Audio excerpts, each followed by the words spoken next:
Good morning বন্ধুরা, তোমরা সবাই কেমন আছো? আশা করি প্রত্যেকে খুব ভালো আছো। তো আজকে একটা বিশেষ দিন, সকাল সকাল ঘুম থেকে উঠে পড়েছি। আজকে মাঘী পূর্ণিমার দিন। সকাল সকাল ঘুম থেকে উঠে ঘর-টর ঝাড় দিয়ে পরিষ্কার করে নিয়েছি। ছেলে মেয়ে ঘুমাচ্ছিল, ওদেরকেও তুলে দিয়েছি। বিছানাপত্র গুছিয়ে নিয়েছি। তারপরে আমি ঘরটা মুছতে এসেছি।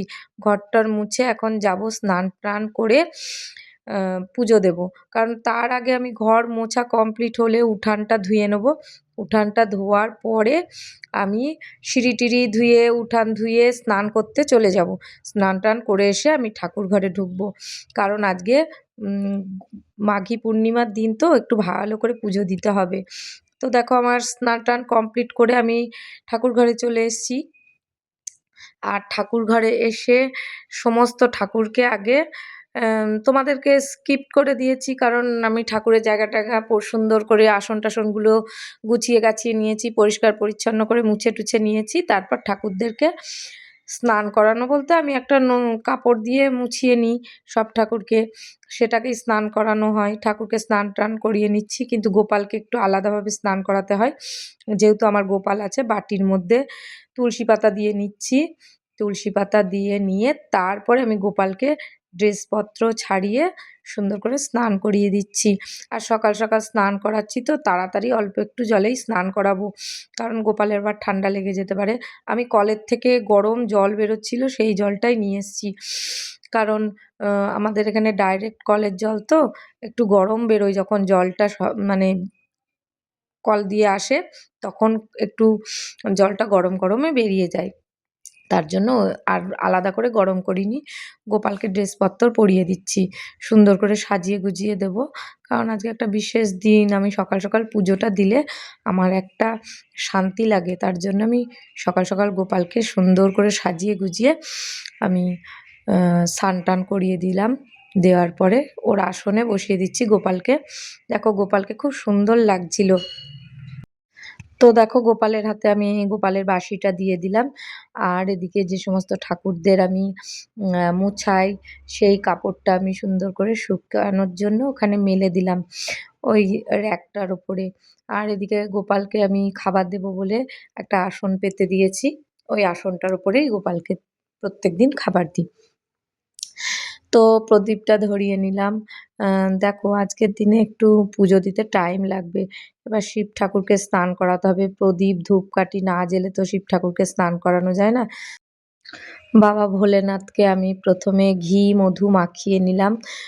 ঘি মধু মাখিয়ে নেওয়ার পরে আমি একটু ফুল দেব জলের মধ্যে। আর এখন তো সাদা ফুল পাওয়াই যায় না, টগর ফুল গাছগুলো তো একবারে কেমন যেন হয়ে গেছে, পাতাগুলো শুকিয়ে টুকিয়ে একসাকার, ওই জন্য সাদা টগর ফুল পাই না। তো বাজার থেকে এনে দিয়েছিল, ফুলের দোকান থেকে ফুল আমার হাজব্যান্ড এনে দিয়েছিল, গাঁদা ফুল আর গাছে ২-১টা জবা ফুল ছিল, তাই দিয়ে আজকে পুজোটা কমপ্লিট করব। শিব ঠাকুরের মন্ত্র বলে আমি শিবের মাথায় জল দিয়ে নিচ্ছি। জল টল দিয়ে সুন্দর করে শিব ঠাকুরটাকে মুছিয়ে দেব।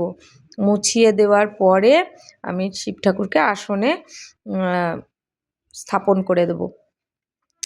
তো দেখো স্নান করানোর পরে শিব ঠাকুরকে অবশ্যই একটা কাপড় দিয়ে মুছে দিতে হয়, তা না হলে জল থাকলে না শিব ঠাকুরের গাগুলো কেমন যেন খড়খড়া টাইপের হয়ে যেতে পারে।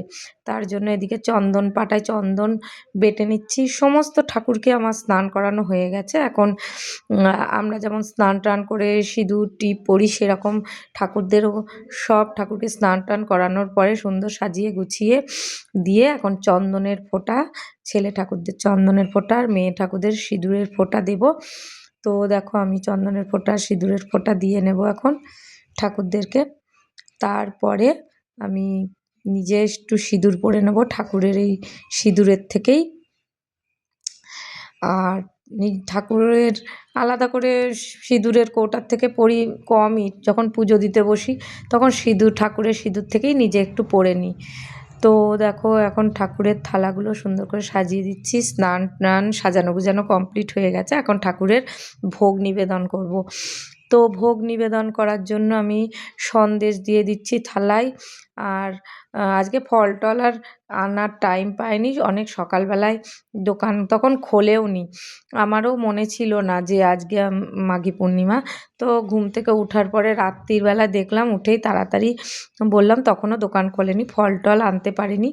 ওই জন্য আজকে সন্দেশ দিয়ে, মিছরি দিয়ে, নকুলদানা দিয়ে, এইগুলো দিয়েই পুজো দিয়েছি। মনের ভক্তি সবথেকে বড় ভক্তি, তাই না বলো? সে যে ভোগ দিয়েই ঠাকুরকে পুজো দিই না কেন, অন্তরের মধ্যে যদি ঠাকুরের জন্য ভক্তি ভালোবাসা থাকে, তাহলে অত কিছু সোমবার দিয়ে পুজো না দিলেও হয়। যতটুকু আমার সাধ্যের মধ্যে আমি ঠাকুরকে ভোগ নিবেদন করেছি, তুলসী পাতা নিবেদন করলাম। তো তুলসী পাতা নিবেদন করার পর একটু ফুলও নিবেদন ভোগের ওপরে করে দিলাম। আর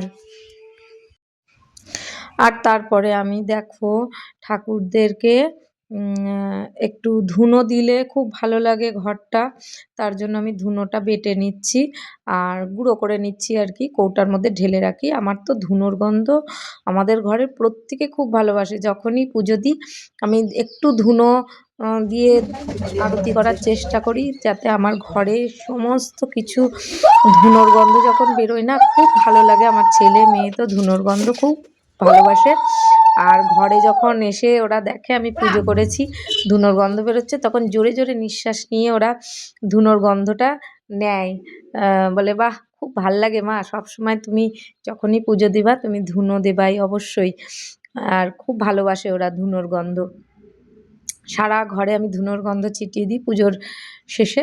পুজোর আরতি টারতি করার পরে লাস্টে একেবারে আমি সমস্ত ঘরে ধুনোর গন্ধ দিয়ে আসি। তো দেখো আমি সমস্ত ঠাকুরকে পুষ্প নিবেদন করে নিচ্ছি, প্রণাম করে করে মন্ত্র বলে নিচ্ছি। আমি একটু ভিডিওটা স্পিড বাড়িয়ে দিয়েছি, যাতে এত বড় ভিডিও হয়ে যাবে, তোমাদের একটু যাতে অধৈর্য না হয়ে যাও তোমরা ভিডিওটা দেখতে দেখতে। তো আমি সমস্ত ঠাকুরকে পুষ্প নিবেদন করে দিলাম।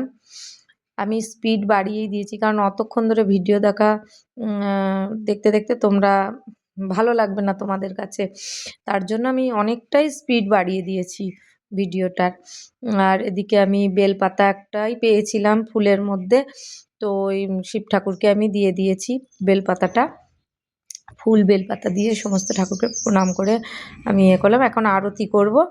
আর ধুনোটাও এখন ধরিয়ে নিচ্ছি। ধূপকাঠিও প্রথমে একটা ধরিয়েছিলাম, একটা শেষের দিকে প্রায়, তারপর আর একটা ধরিয়ে নিলাম। এই ধূপকাঠি বলে আমি জানতাম না, নাকি দুটো করে ধূপকাঠি ধরাতে নেই, হয় একটা নয় তিনটে, বেজোড় সংখ্যা ধূপকাঠি ধরাতে হয়, তার জন্য আমি একটা করেই ধরাই। আর আমার 3 বেলায় অনেক ধূপকাঠি দিতে হয়, তার জন্য আমি আগে দেখো আরতি করে নিচ্ছি প্রদীপ দিয়ে, ধূপকাঠি দিয়ে, ধুনো দিয়ে।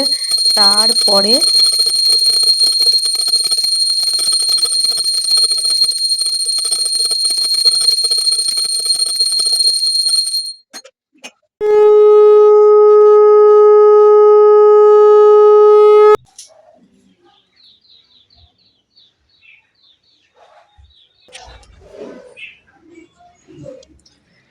তো বন্ধুরা এখন যাচ্ছি, ঘরের পুজো হয়ে গেছে, তুলসী মঞ্চে পুজো করতে, তোমাদের সঙ্গে শেয়ার করছি।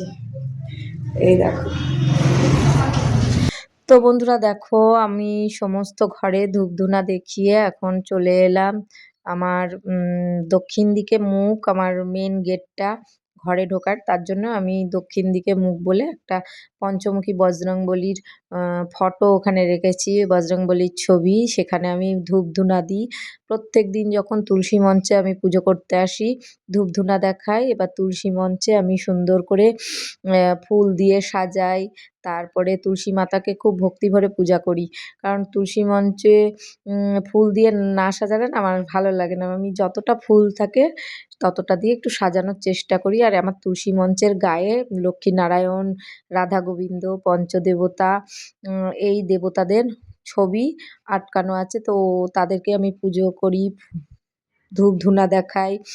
আর তুলসী মাকে আমি জল নিবেদন করি, জল টল নিবেদন করে ধূপধুনা দেখিয়ে তারপরে আমি ঘরে চলে আসি। তো দেখো আমি তুলসী মায়ের জল নিবেদন করছি, করে ধূপধুনা দেখিয়ে আমি ঘরে চলে এসে আমি গোপালকে এখন ভোগ খাইয়ে দেব নিজের হাতে। তো আমার পুজো তো ঘরে কমপ্লিট হয়ে গেছে, এখন গোপালকে নিজের হাতে আমি ভোগ খাইয়ে দিচ্ছি, কারণ গোপাল হচ্ছে শিশু, তার জন্য গোপালকে নিজের হাতেই খাইয়ে দিতে হয়, জল খাইয়ে দিতে হয়, দিয়ে মুখ টুক মুছিয়ে দিই। এটা আমার 3 বেলার ডিউটি, গোপালকে নিজের হাতে খাইয়ে দিই। ভোরবেলায় উঠেছি, উঠে সমস্ত কাজ কমপ্লিট করে ঘরদোর মুছে পরিষ্কার পরিচ্ছন্ন করে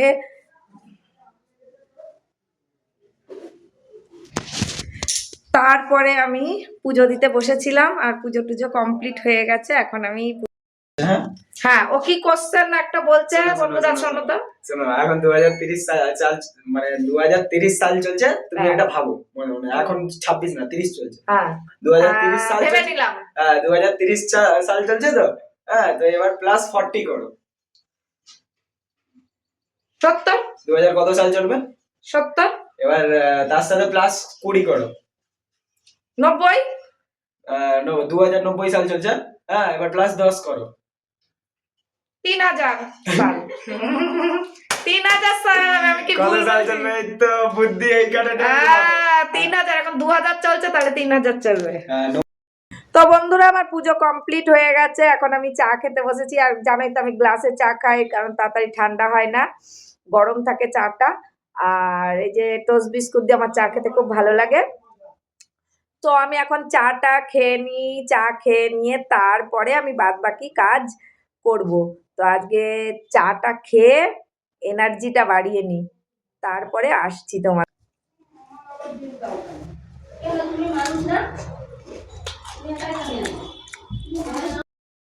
তো বন্ধুরা, আজকে আমি ব্লগটা এখানেই রাখছি। যদি আমার এই ছোট্ট ব্লগটা তোমাদের ভালো লেগে থাকে, লাইক, শেয়ার এবং সাবস্ক্রাইব করো। দেখা হবে নতুন একটা কোনো ছোট্ট ব্লগে। ততক্ষণের জন্য সবাই ভালো থেকো, সুস্থ থেকো। Bye bye.